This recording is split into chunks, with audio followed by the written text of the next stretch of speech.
Why is Pam Bondi hiding from Congress while Republicans chase distractions?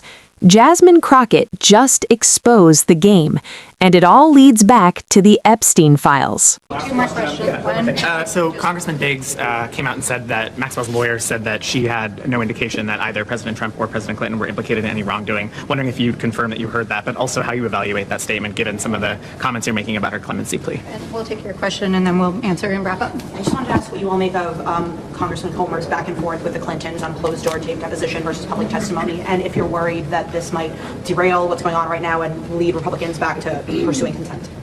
Yeah, on the Clintons and Trump, she did say that she is happy to talk on the record to confirm that there was no wrongdoing on their part. I think that is part of her campaign, again, to get a pardon and get support from both parties. That's why she's mentioning Clinton too as well. But they were very explicit on saying she'd love to talk on the record to absolve the Clintons and Trump. I'd say about the back and forth part of things, Secretary Clinton made it clear. If you want to do this, let's do this out front and in the open, right? And it seems like they don't want that to happen because what they want to do is they want to go behind closed doors and then come out with whatever spin that they want to put on it and have it be a he said, she said. I also do believe that this is yet another way of them trying to distract and hopefully trying to get Democrats to say, well, never mind, we don't want to talk about it if you're going to go after the Clintons. Again, for us, this is not about partisanship. This is right versus wrong. And frankly, we've not seen anything that would have made me believe that Secretary Clinton, of all people, should be coming in front of them in the first place. So this is about getting to the truth for us, and we understand that if there are names mentioned that we should follow that evidence, but we do know that Comer is playing games, because if he really wanted to get to the bottom, you would start with the person that actually has the information, which would be Pam Bondi. Pam Bondi is the first person that should have came in front of our committee to answer questions about why it is that she violated our subpoena. Instead, he's ignoring her violation, and then once we ended up with the Epstein Transparency Act, she has violated the law as it relates to that, and he still doesn't have anything to say. So I want people to be very clear-eyed. They are playing games right now, and again, this is all about shielding and distracting from the President of the United States, who is absolutely mentioned in those files. And frankly, we know that he had already been sued prior to him ever entering office, where there were allegations that he sexually molested a child. This is on the record. Now, granted, the case didn't go through and whatever, but we know that the allegations were there way before he even took office the first time. And I'll just wrap this very briefly and just say this. The Clintons are cooperating. There are no grounds whatsoever at this point for any kind of contempt motion. Their deposition is scheduled, as far as anyone knows, it will occur. I just want to say this. The fact that Andy Biggs walked out of that room and delivered the message that Ghislaine Maxwell wanted was exactly what she wanted to send to Donald Trump. Clearly, he was acting as her messenger, because we were told explicitly to not repeat things that were said in that room. It's very clear she's campaigning for clemency, and it's very clear that Mr. Biggs delivered the message to Donald Trump.